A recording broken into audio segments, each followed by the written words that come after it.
keep rolling with Pittsburgh Steelers next up against Baltimore Ravens.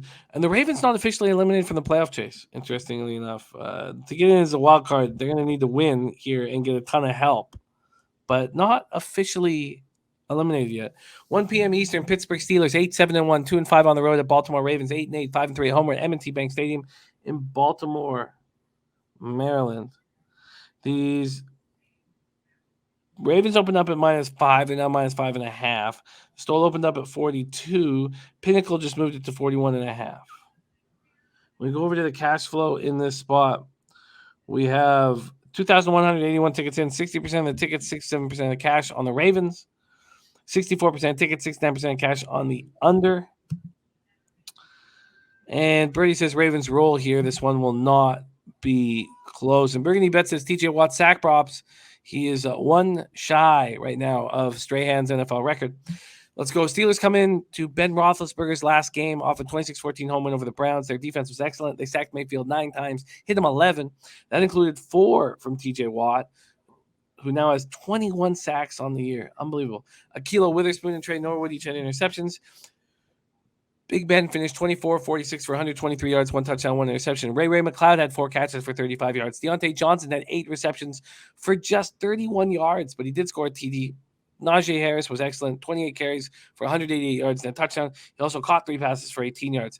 Defensive tackle Chris Wormley, linebacker Joe Schobert, and cornerback Anthony Mall missed the game due to COVID. Safety Terrell Edmonds is dealing with a groin injury. Linebacker Buddy Johnson, punter Presley Harvin, offensive tackle Dan Moore, guard Trey Turner were all inactive last week. Listen is questionable this week.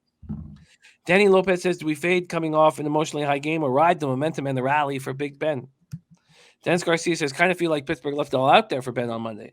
So I'd be Baltimore a pass, but my appetite to lay points with Baltimore at the moment doesn't exist. Ravens come in off an ugly, it was a very tough 2019 loss at home to the Rams. At one point this season, Baltimore was 8-3. Now they've lost 5 straight. They were the top seed in the AFC at the time. It's their longest skid since a 9-game losing streak under Billick's last year in 2007. 4 of those defeats during this losing streak have come by a total of 5 points. The loss ousted Baltimore from the AFC North title hunt, but they're not officially eliminated. They were up 16-7 for the wild card.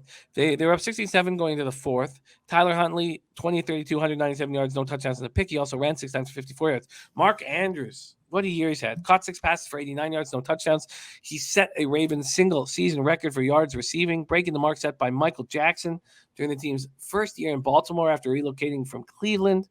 Andrews also stands just 4 catches shy of the franchise single-season record of 103 set by Derek Mason. What a year. Rashad Bateman caught 7 passes for 58 yards. Devontae Freeman added 14 carries for 76 yards. The defense couldn't get stops when they needed it most. Chuck Clark, 2 interceptions, 1 he brought back to the house. They finished with 1 sack, 4 quarterback hits. Tight end Josh Oliver, running back Justice Hill, safeties Darius Washington are on the COVID list. Cornerback Anthony Everett, quarterback Lamar Jackson, guard Ben Powers, all inactive last week. Unless this is questionable this week. Do you have any interest in the Ravens as 5.5-point favorites, Bebsie?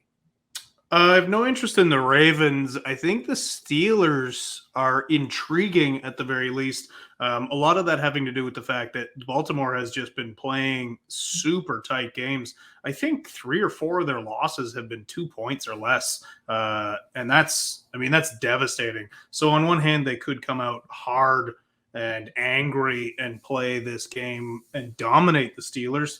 But I don't think that's going to happen. I think this is going to be a close divisional matchup. And you did mention off the top that the Baltimore Ravens technically are not eliminated from the playoffs. The Pittsburgh Steelers are also technically not eliminated from the playoffs.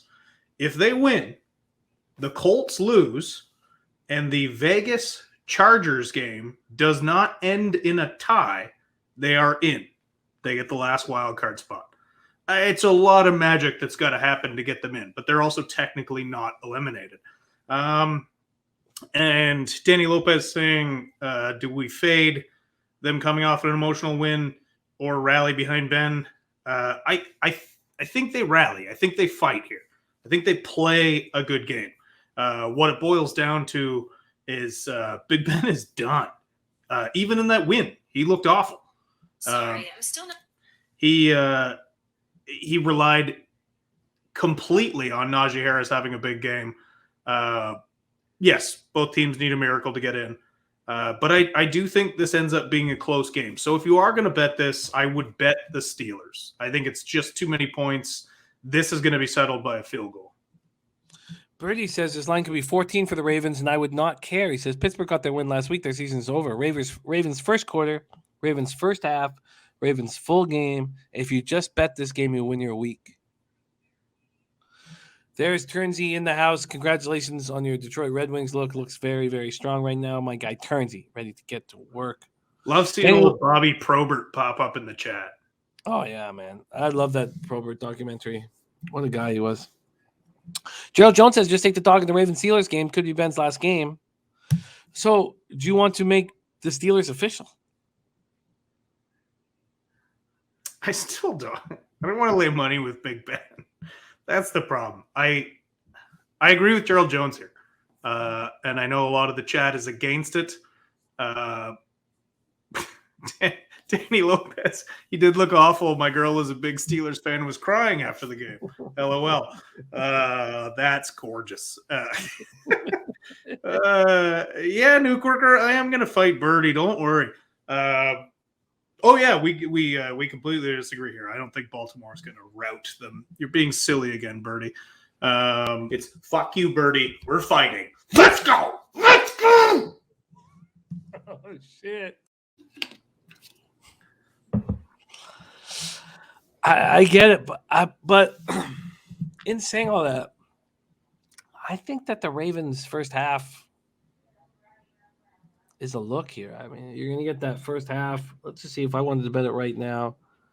I imagine it's going to be under a field goal.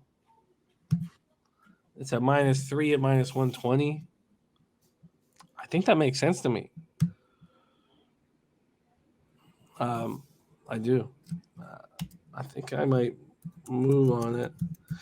There's no chance that Lamar Jackson comes back, right? It's a Huntley show, right, Bebsie? I believe so, yeah. And I don't mind that. I don't mind that at all. Turnsey says, don't bet the Steelers. Fernando Encina says, Big Ben prop under passing yards. And Gerald Jones says, Baltimore most injured team in the NFL this year. I don't think they are. I think the Titans, because they broke the record for most players used in a non-strike year. So, and Crystal Warren says, when Beb says the word against, he sounds like a British butler. Okay, I think Ravens. Now I'm going to be self-conscious about the way I say the word against. I think Ravens -3 first half is a look here.